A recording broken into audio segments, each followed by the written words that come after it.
Welcome back guys to another video tutorial of a free code cab section of React, and in this one we're going to be using Array.map method to dynamically render elements. So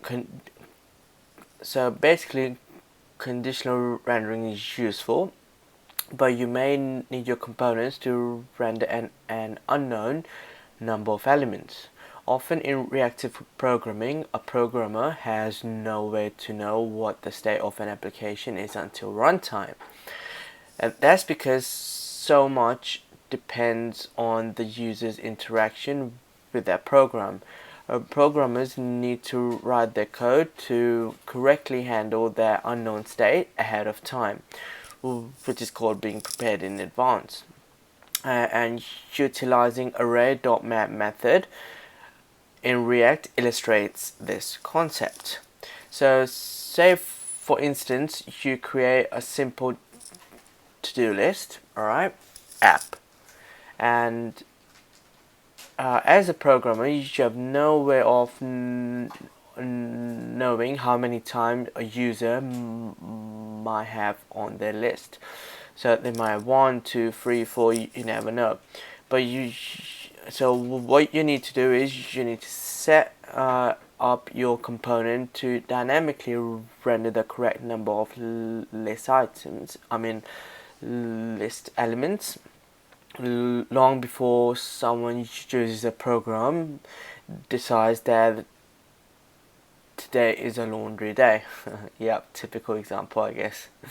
Right, so to have a bit of hands-on experience, it gives us this exercise to complete. So in the code editor, it's done most of the my to-do list component for us, which is this one here.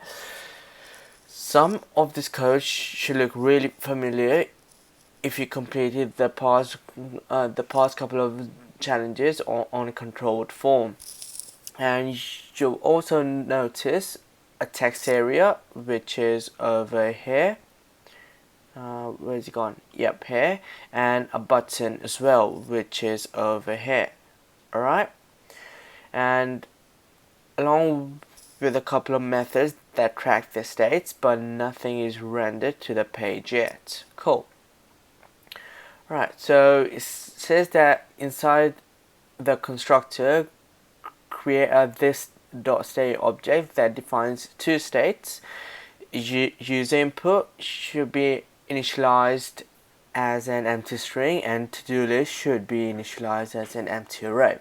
So let's do that first of all. So if you go to your constructor, which is here, say this.state, and then open equal sign, and then open an object, and then the property is saying that it should be user input. So user input set to empty string, and also to-do list set to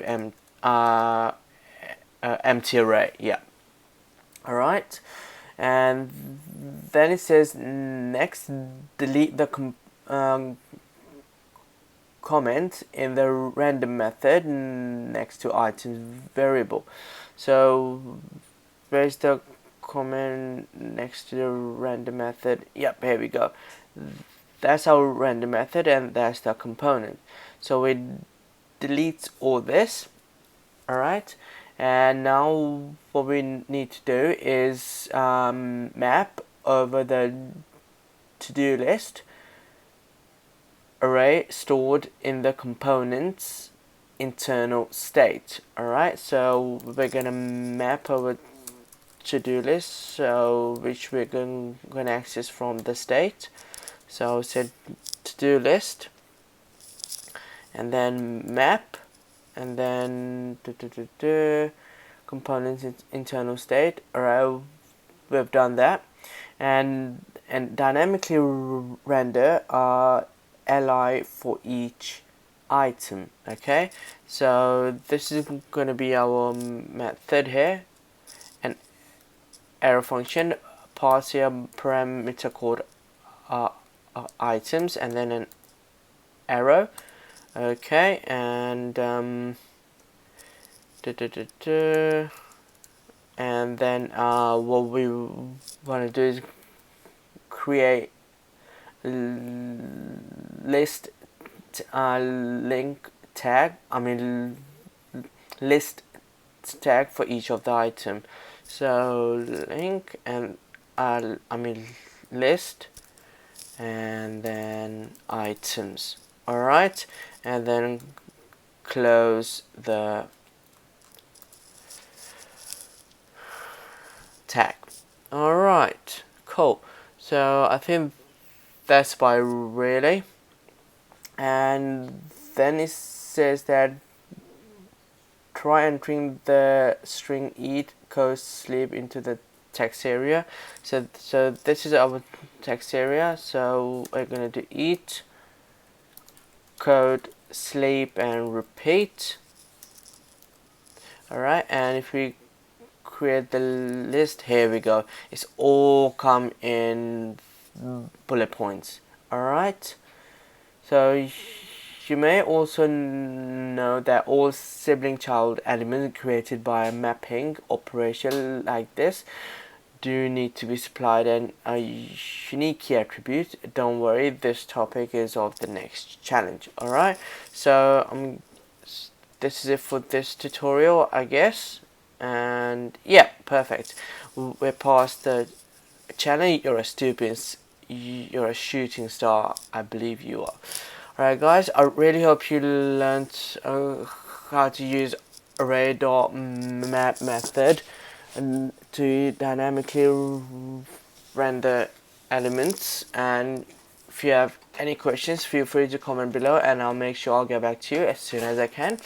And until the next video, have fun practicing this new concept.